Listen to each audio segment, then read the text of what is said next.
मैं अड्डा 24/7 के YouTube मंच पर आपका हार्दिक स्वागत एवं अभिनंदन करता हूं।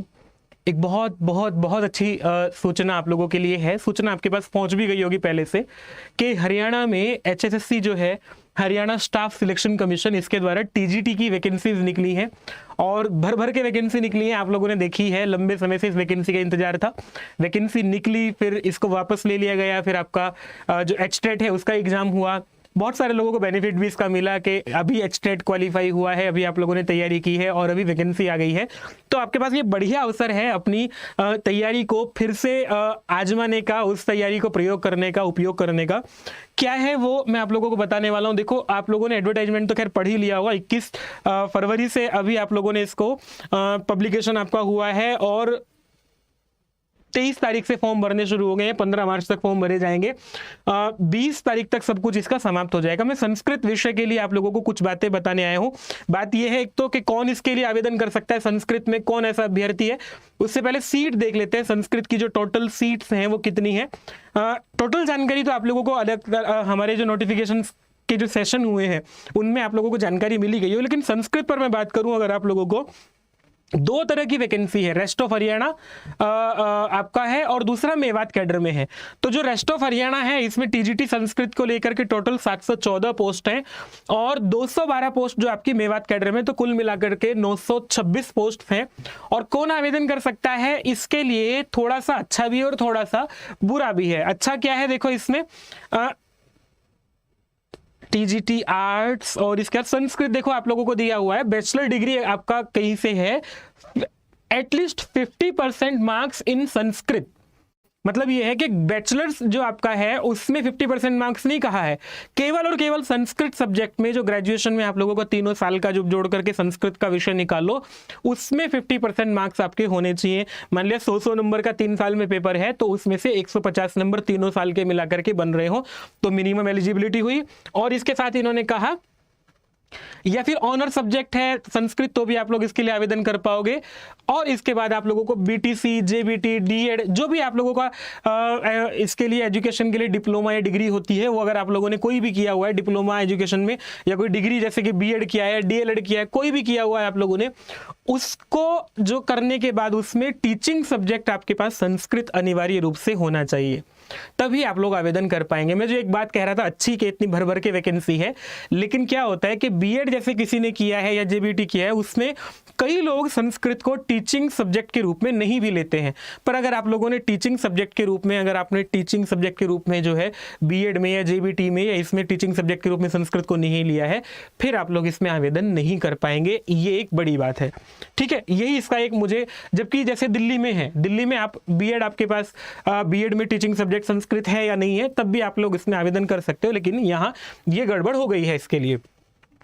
या फिर आप लोगों ने बैचलर 50% के साथ BEd किया हो, स्पेशल एजुकेशन वाले भी इसमें आवेदन कर सकते हैं, ये एक अच्छी बात है, ठीक है। ये हुआ। तीसरी बात इसमें इन्होंने कही, या फिर आपने जो है 4 साल का बैचलर एलिमेंट्री एजुकेशन BLEd किया हुआ है तो भी आप इसमें जो है टीचिंग सब्जेक्ट आपका संस्कृत रहा है तो भी आप लोग जो है इसमें संस्कृत के साथ में आपने BLEd किया है तभी आवेदन कर पाओगे।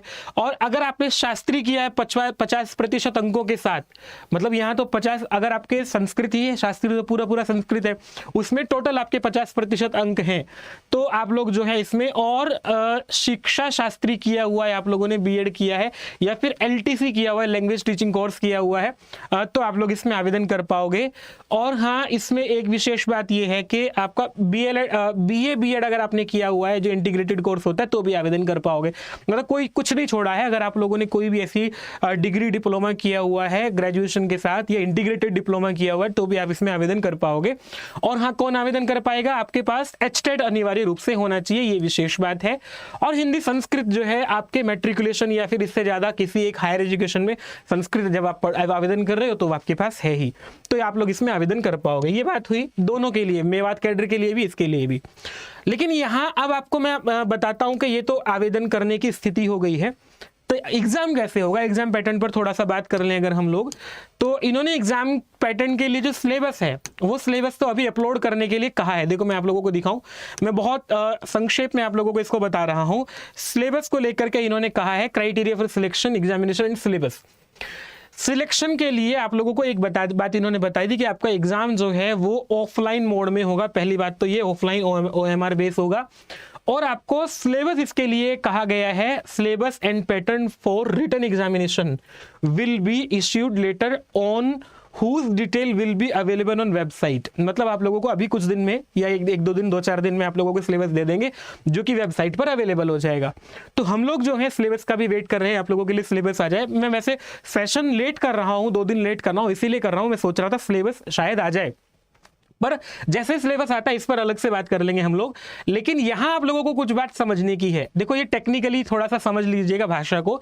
इन्होंने एक बात कही है कि कंपलसरी होंगे सारे के सारे क्वेश्चन जो हैं, और वो आपके 100 क्वेश्चन होंगे, जो कि एक क्वेश्चन जो है 0.95 मार्क्स का होगा।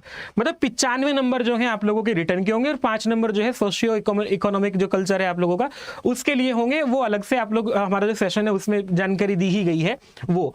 तो यहाँ जो 0.95 मार्क्स होंगे, और इसमें एक बात इन्होंने जो कही है समझने वाली, वो है कि आपको जो क्वेश्चन होगा उसके 4 ऑप्शन होंगे, लेकिन जो आपकी OMR शीट होगी वहां आप लोगों को 5 ऑप्शन देखने को मिलेंगे। मतलब क्या हुआ इसका, देखो लिखा हुआ है इन्होंने, इस बात को थोड़ा सा समझने की बात है। बहुत लोगों ने इसको कुछ गलत भी समझाया होगा, लेकिन मैं आप लोगों को ये बात ध्यानपूर्वक समझाना चाह रहा हूं। देखो नेगेटिव मार्किंग नहीं है, 100 के 100 प्रश्न आप लोगों को करने हैं, नेगेटिव मार्किंग नहीं है। कोई प्रश्न नहीं आता तो भी कर दो, ठीक है।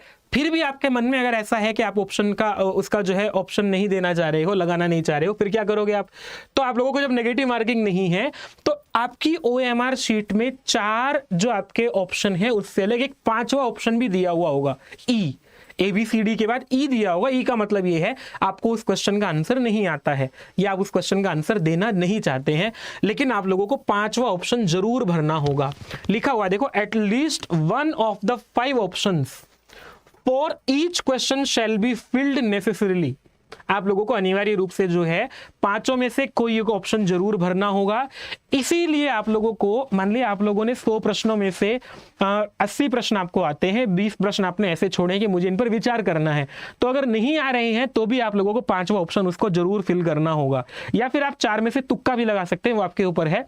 इसीलिए आप लोगों को 5 मिनट एक्स्ट्रा दी जा रही है। 5 minute extra shall be given to mark 5th option if candidate does not know the answer. अगर आपको आंसर नहीं आता, पता नहीं ऐसा क्यों करना चाहा इन्होंने, जब नेगेटिव मार्किंग नहीं थी तो देने की अनिवार्यता नहीं थी आप लोगों को 5वां ऑप्शन, पर दिया है तो दिया है, अब क्या कर सकते हैं, कुछ ना कुछ अलग करना था। लेकिन अगर आप लोगों ने 5 मिनट एक्स्ट्रा देने के बाद भी ऑप्शन खाली छोड़ दिया OMR शीट में, तो आप लोगों को इसके 0.95 नंबर कट जाएंगे। आपने 80 प्रश्न आपको आते हैं और 20 प्रश्न आपने छोड़ दिए, तो आप जो है 80 में से 20 प्रश्नों के नंबर आपके और कट गए, 60 प्रश्नों के नंबर आप लोगों को मिलेंगे। यहां से बस ये बाकी महत्वपूर्ण जानकारी आप लोगों के लिए थी। अच्छा हाँ, सिलेबस और तैयारी को लेकर मैं आपको बात कर लूँ। सिलेबस देखो ये लोग जब देंगे इनके ऊपर छोड़ देते हैं अभी, लेकिन मैं ऐसा समझता हूं, देखो सिलेबस आपके जो है ना, वो 2 तरह से सिलेबस हो सकता है।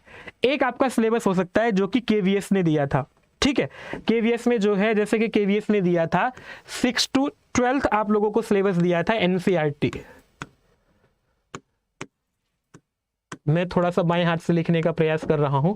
या तो आप लोगों को 6 to 12th NCERT का सिलेबस दे सकते हैं, एक ऑप्शन आपका ये है। दूसरा ऑप्शन जो है, जैसे DSSB TGT में आप लोगों को लिटरेचर का जो सिलेबस होता है वो भी सिलेबस आप लोगों को दे सकते हैं, ठीक है, DSSB की तरफ से। तो आप लोगों को दोनों ऑप्शन पर विचार करके चलना है। हम दोनों की बात छोड़ देते हैं। इसको तो करना बहुत आसान है, इसको करने के लिए आप लोगों को मेहनत लगेगी। यहां आप लोगों के मन में प्रश्न भी आ रहा होगा कि एग्जाम कब होने वाला है इसका। देखो भाई, वैकेंसी तो पहले से सबको पता थी, वैकेंसी आने वाली है, तैयारी भी आप लोग कर रहे होंगे, नहीं कर रहे तो आप लोगों की गलती है। और इसका एग्जाम मैं नहीं समझता कि ये लंबा खींचेगा, क्योंकि हरियाणा के ऊपर बड़ा दबाव भी है इसका आंसर देने के लिए। तो आप लोगों को इसका एग्जाम मतलब बहुत संभावना है कि 2 से 3 महीने या 3 महीने का लगभग समय आप लोग मान के चलिए। 1 महीने का फॉर्म भरने का भी समय नहीं है, 1 महीने भी नहीं है, 3 ही हफ्ते आप लोगों के पास हैं। इसके बाद फिर आपको ये 1 आध महीना दिया इन्होंने, 1 डेढ़ महीना दिया, तो 2.5 से 3 महीने का टाइम आप लोग तैयारी के लिए मान करके चलिए अपना, ठीक है, होने को क्या हो जाए अभी थोड़ा सा चीजें क्लियर होंगी तो बात पता लगेगी। तो आप लोगों का ये एग्जाम होने में 2.5 से 3 महीने का हम टाइम लेकर के चल रहे हैं, तो तैयारी के लिए लेकिन बैठ नहीं सकते जब तक ये लोग सिलेबस नहीं दे रहे हैं। हम लोग DSSB वाला जो हमने सिलेबस अपना एक बनाया हुआ है, क्योंकि इसका सिलेबस हरियाणा का थोड़ा सा वास्ट सिलेबस अपना रखते हैं ये लोग जो पहले एग्जाम हुए, तो मैंने आप लोगों के लिए बैच बनाया है। आप लोग कैसे देख सकते हैं, मैं आपको दिखाता हूं मैंने सिलेबस क्या बनाया है। आप लोगों को अड्डा 24/7 की वेबसाइट पर जाना है, मैंने बैच भी लॉन्च कर दिया है इसके लिए। आप ऑल कोर्सेज में जाएंगे, फिर यहाँ टीचिंग लिखा हुआ है, टीचिंग में HSSC TGT ये ऑप्शन आप लोगों को दिखाई देगा, इस पर क्लिक करेंगे तो यहाँ देखो आप लोगों को निश्चय बैच हरियाणा के लिए हमने लॉन्च किया है। साइंस का है, होम साइंस का है, English, physical education, Sanskrit batch जो है रेड कलर में आप लोगों को दिख जाएगा। यहां से आप लोगों को जाकर के देखोगे तो यहां आपको स्टडी प्लान दिख जाएगा। इसका स्टडी प्लान मैं आप लोगों को दिखा रहा हूं। जो आपका पेपर इन्होंने रखा हुआ है वो अभी क्या पैटर्न रखते हैं, पैटर्न को लेकर के और सिलेबस को लेकर के ये थोड़ा सा जब तक बताते हैं। हमने इनका पहले वाला पैटर्न फॉलो किया है, जिस तरह का पैटर्न ये रखते थे उसमें आपका साइंस भी, इंग्लिश भी, रीजनिंग भी, मैथ्स भी, हिंदी भी, GA भी, ये भी रहता था, कंप्यूटर भी रहता था और इसके साथ सब्जेक्ट तो रहता ही था। तो अभी क्या रहता है उसको ध्यान में हम लोग वो अभी जैसा भी रहेगा उसके अनुसार सिलेबस को देख लेंगे, लेकिन अभी हमने आप लोगों के लिए वही पहले वाला पैटर्न फॉलो करते हुए ये सब रखा हुआ है। और सब्जेक्ट का आप लोगों का क्लासेस का टाइम भी मैंने दे दिया है इसमें, 11 से 12 जो आप लोगों का, ये सब आप लोग देख ही लीजिएगा। और अभी आप लोगों का सिलेबस जो है ये क्लासेस आप लोगों की 6 मार्च से शुरू होने वाली है, क्योंकि इसमें हम लोग बिल्कुल भी समय नहीं गंवाना चाहते हैं। अभी थोड़ा सा 6 मार्च से आप लोगों का बैच शुरू हो जाएगा, तो आप लोगों को अगर इसके लिए तैयारी करनी है तो शीघ्रता से आप लोगों को इस बैच में एनरोल कर लेना चाहिए। कैसे एनरोल करना है तो मैं आप लोगों को बताऊं, आपको क्या करना है, अड्डा 24/7 की वेबसाइट पर जाकर के ये जो बैच, इस पर क्लिक करेंगे, 9,999 रुपए दिखाई देगा। एक कोड यूज करना है, यहाँ पर कोड यूज करना है Y321। Y321 जैसे ही Y321 कोड यूज करेंगे आप लोग, अप्लाई करेंगे, ये 2299 रुपए का हो जाएगा। 2299 रुपए में आप लोगों को ये पूरा का पूरा हमारी जिम्मेदारी हो जाएगी, वो सब्जेक्टिव हो चाहे जनरल आपका अवेयरनेस वाला हो, कॉमन पेपर हो, सब तरह का आप लोगों को इसमें तैयारी कराई जाएगी। और अपडेटेड सिलेबस जो आएगा, मान लेते हैं यहाँ सिलेबस जो है वो अपडेट हो जाता है, तो क्या होगा, हम इसको उसी अपडेटेड सिलेबस के हिसाब से आपको चेंज कर देंगे। बैच आप लोगों का 6 तारीख से शुरू होगा। Y321 कोड के साथ आप लोग जुड़ना ना भूलिएगा। बाकी आप लोगों को कोई प्रश्न छोड़ दीजिएगा, मैं आप लोगों के प्रश्नों के उत्तर देने के लिए अलग से सेशंस करता रहूंगा। फिर मिलेंगे आप लोगों को, तब तक के लिए नमस्ते। जय हेतु संस्कृतम, जय हेतु भारतम, सर्वेभ्यो नमः।